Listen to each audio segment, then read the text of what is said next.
Hello, we're here with the SOLA Network, and today we're having a conversation on the Chinese Heritage Church. To introduce ourselves, I'm going to start here. My name is Casey Young. I'm an English minister at First Chinese Baptist Church in Los Angeles. Hanley, would you like to introduce yourself, please? Yeah, my name is Hanley Liu, and I'm the English pastor at First Chinese Baptist Church of Walnut in Southern California. And Ben? My name is Ben Pun. I am the lead pastor at Anchor Community Church, which is a church plant in Walnut, also California. And finally, Joey. I'm Joey Chen. I'm the lead English pastor at Sunset Church in San Francisco. All right, so today we're talking about the Chinese Heritage Church. So for the first question, let's just talk about kind of what is the Chinese Heritage Church. But the way we'll go about it, let's say it's what is the differences with the Chinese Heritage Church or a Chinese American Church compared to other Asian churches, for instance, the Korean American Church or the Japanese American Church. What would you say is the distinguishing characteristics of the Chinese Heritage Church? Yeah, I mean, I can lead off. I think something, and this is not true of every Korean American church or every Asian heritage church that's distinct from Chinese heritage churches. But one thing that comes to mind immediately is that oftentimes when I hear my Korean American brothers who serve in immigrant churches, sometimes their English ministry is independent, which means they have their own budgets, they choose their own leaders. Maybe they share the children's ministry and youth ministry with the KM. But in the Chinese church, the English is often still part of the one church. So it's one church, but maybe two or three languages. So it could be Chinese, Mandarin, Cantonese, and English. And I think that's one distinction is that we don't have as much independence as an English ministry. Yeah, and oftentimes, like Hanley said, shared youth and children's ministries. The family is often seen as a unit, going to the same church, oftentimes share the same name. Um, yeah, but Ben, when you want to share a little bit about kind of your context and how that it's a little bit different than our Chinese heritage churches, or at least the three of us here, the models that we have. Yeah, so the church that I lead, Anchor, is a English-speaking church plant that was planted out of a traditional Chinese church. And so we decided, with their blessing, to take the entire English congregation and plant it as a separate church. Um, and so that's definitely different than most Chinese churches. But our desire is still to maintain the connection and the partnership with the Chinese church. Um, yeah, I mean, another thing I would say about the differences between Chinese churches and other Asian churches is that they're just a different history of immigration with Chinese churches, with other Asians in America. I think that Chinese Americans have been around longer than Korean Americans.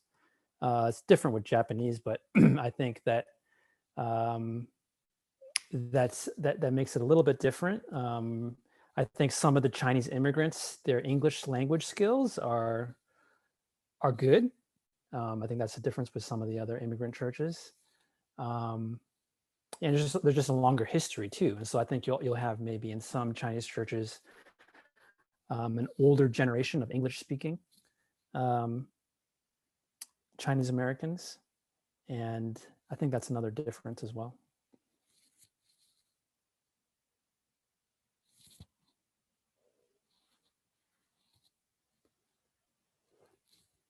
I would say like too, like just what you mentioned, just giving me a thought, like I do think the faith history of Chinese heritage churches is a little different than let's just say a Korean American, because Korean Korean immigrants may have had greater exposure to Christianity while in Korea because of Presbyterian missionary work. But many of the Chinese churches in the United States, the people who started those churches became believers after they moved to this country. They probably rarely had any significant exposure to Christianity while in China.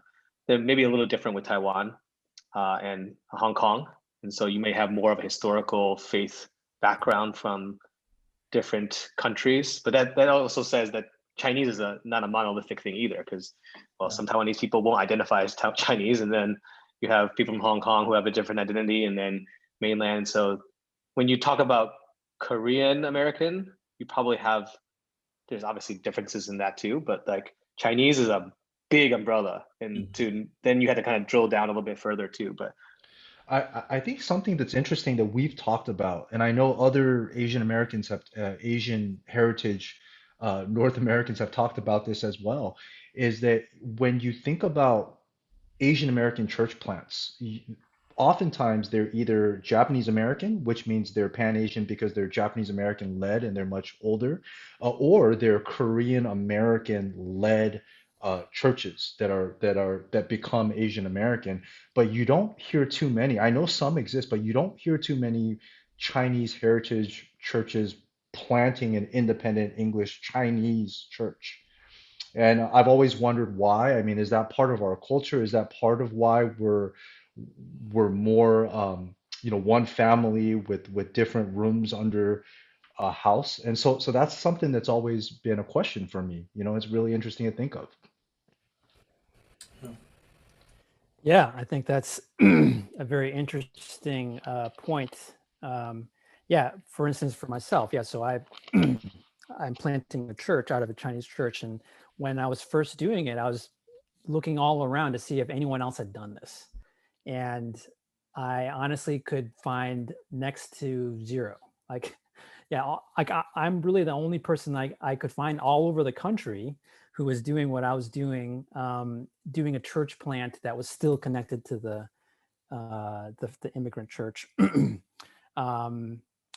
But I found lots of examples of Korean Americans doing something like what I'm doing. Yeah, and I do think there's something to Chinese people, and even like Chinese goes into the second generation, where I think there's more of a mindset of let's not rock the boat too much. Let's just try to figure it out. Let's stay together. Let's not break apart. And so I think a lot of Chinese American pastors, the English ones, might just kind of put up with more, maybe be just kind of like, let's just stick it out, without kind of, I think there's like a plus and minus to that. I think a plus is maybe they're more patient, maybe we're more patient. But I think the minus is that maybe we're also less willing to take risks, and to have the courage to do so when we should. So I think that's definitely a key difference between Chinese and other Asians. I mean, I guess with that question there, or with that answer there, Ben, what was the pressure to stay, or what was your intention of staying, I should say, with the Chinese traditional church? I guess maybe explain that a little bit more. What is the benefit of staying with that, or what was the intention of staying with that? Particularly, I think for the four of us here, I think we all started as youth pastors or in youth ministry in some way, or form, as kind of the first pastorate, or right out of seminary, or even as interns and things like that. I guess what is the Chinese Heritage Church to do? I guess with the next generation, that's oftentimes a kind of a word that we used in our churches. And what are some effective ways of ministering to them? And I think again you have some unique thoughts on that if you can share with us. Yeah. So in my case, I've been ministering I grew up in the Chinese church. I've been ministering in Chinese churches before I planted the church for, several years. I forget how many. But yeah, I grew up in youth ministry in a Chinese church. It was hugely impactful, formative for me. I was a youth pastor in a Chinese church. And I've always felt like I've seen church plants come out of Asian churches, and the most negative impact of that is the youth ministry from the immigrant church, because in Chinese churches, like in other Asian churches, the youth ministry is usually run by the English speaking young adults. And so if you take all the young adults and they go plant a church, then you're really left with no youth workers, no kind of big brothers and big sisters and mentors. And it basically, it's just a youth pastor, with the parents who often are not comfortable with helping out with the youth ministry. And so I've always felt like, is there a way that we could plant a church where we would have more flexibility to contextualize to our generation while still still helping out with the youth ministry, especially. And I just felt like there's got to be a way that we could do that. And I know this has been like ongoing conversations for the Korean churches as well.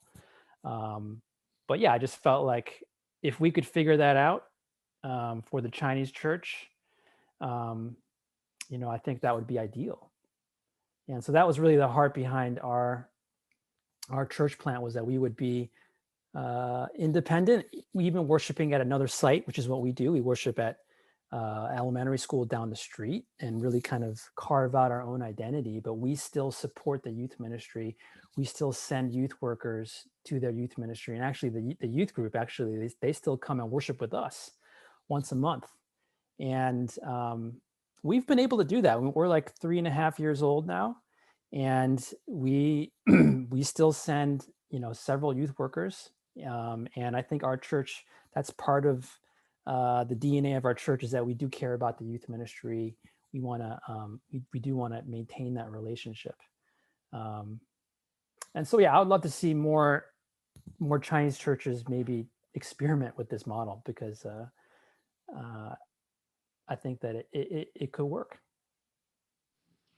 I'm interested in what Joey's going to say. I mean, I know I could say a few things and I agree with Ben, but I'm interested in what Joey has to say on this one. What's the prompt again? Because I was listening to Ben, trying to think through. I'm still processing his model. Why'd you stay in the Chinese church, man? Is that the prompt?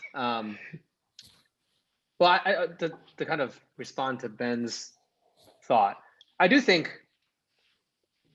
different kinds of models are good, because different contexts, different churches, different circumstances, even timing of like leaders there, right? Like certain, like, I think honestly, I was able to become the lead English pastor because of circumstance, and that's, God's sovereignty there.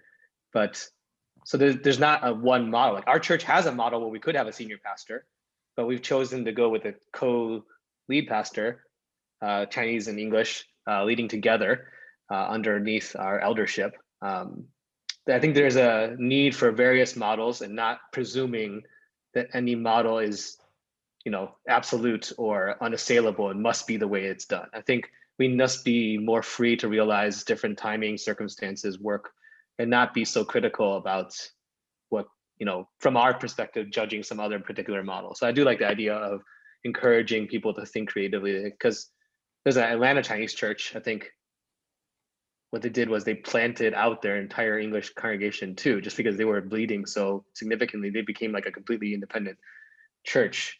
I don't know if they shared the same building or not, but like they realized they needed to do that. And actually it was the Chinese pastor who was leading in that, because he's bilingual.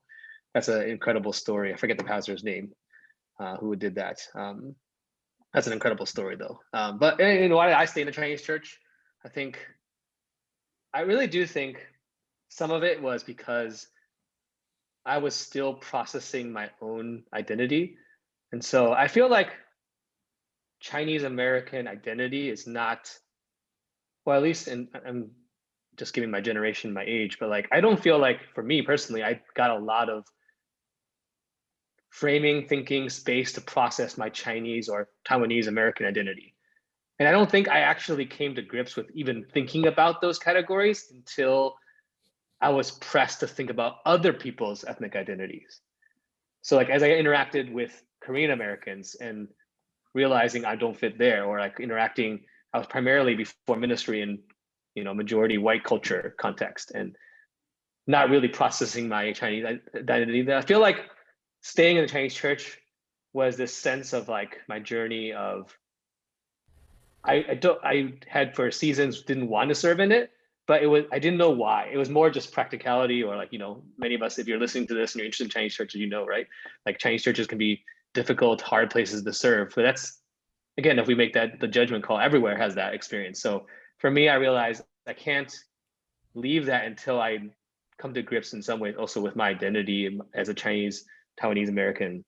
And I felt a distinct unique calling to it because I wanted to look at my given identity as something good from the Lord and actually something God would use. Granted, that doesn't have to stay in the Chinese church to do that, but I felt like so having been around Chinese church, knowing the need there, seeing the challenges there, being that myself, understanding identity, that was part of my personal journey. So that's not a encouragement to follow necessarily, but for me, I had not ever processed my identity till probably through college seminary, actually. And my rejection of my Chinese heritage church was just out of wanting to be accepted in the majority white culture or just wanting things to be better than what I saw it to be versus actually trying to think about serving in the church faithfully or even thinking through my identity. And um, yeah, it sounds a little bit like rambling, but yeah, it was a lot of it had to do with personal journey. And that's something I still, I wrestle with. Like some of it I realized though is what a lot of it was this my personal insecurity of wanting to be accepted by majority culture. And then once I got over that, I realized, well, what do I want to choose then? Like, do I want to choose to serve in this church because I love this church and I want to be part of this and am I processing my identity carefully underneath my bigger identity as a Christian? Those are things I'm still processing even now because I didn't have a place to frame all this. I feel like I'm still in that journey. Yeah, I just to build off of what both of you guys are saying, I do believe that for our generation and probably a two generations after us, we're still a bridge generation for the Chinese Heritage Church, meaning there could be a point where immigration stops and everyone is assimilated into English. And then the question becomes, are we ethnocentric? But as long as there's immigration and as long as there's a need for people to learn and hear the gospel and the Bible in their native tongue, then you're always going to need English ministry for the children, for the youth. But if the youth pastors keep leaving and the young adults keep leaving, then none of the youth are going to stay. So I think, like what Ben said, yeah, I think one of the reasons we stay is because we see that English ministry is essential for the health of the Chinese Heritage Church, because it's essential that we have a bridge generation right now. I think the other thing is that there's hope based on culture, like Chinese parents, and I can say this is probably true for other Asian heritage parents too, but Chinese parents like work their tails off. They immigrate here and they do everything for their kids. So, if they're willing to hand off their business to their kids, if they work their tail off to send their kids to college and everything, then why won't they give the keys of the church to the next generation? And I think the hope is, I don't think there's any easy solution. But I think if there's a way where enough of us are willing to stay around and play the long game, exercise patience, learn humility, and if we can raise up one or two generations of youth and young adults who are humble and want to take the baton and are willing to work with the older generation. And if you have an older generation or immigrant culture that's willing to work together, which sometimes that's not possible, then I don't think we have to go off and start our own churches. We could actually become an integral part of the English congregation, can become a mature English congregation that works either leading or side by side with the Chinese. And so I would like to see that. And I think that's our heart is to see us bridge the generations, really, at the end of the day. And I think that's possible, but maybe not in every context. Mm.